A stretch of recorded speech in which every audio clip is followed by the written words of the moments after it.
Another very useful tool is the Rotate Around Axis tool. This is very simple to use in Shaper 3D.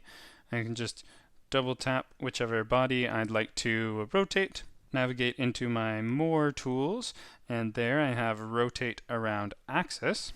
Now I simply select any existing line, linear edge, or axis that I'd like to use as my axis of rotation.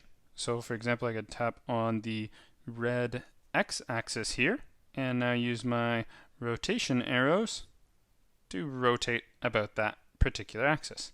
Let's say, make sure it's 90 degrees. If I'm happy with that, tap the done check.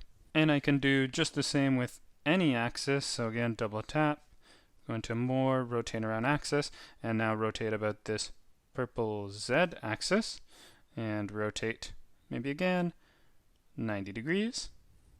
Tap the done check, and just once more, rotate around axis, and now rotate about the green Y axis, and let's rotate this again my 90 degrees, and tap the done.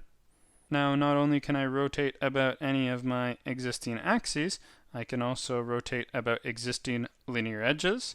So let's double tap again, jump into rotate around axis, and this time maybe I'd like to rotate around this edge here, and I can rotate there just the same.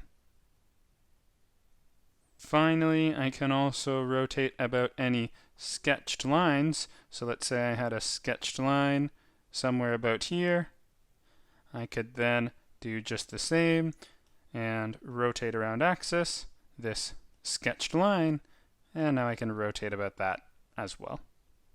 Tap the done check to finish it off. So we have a whole number of options for rotating around any axis.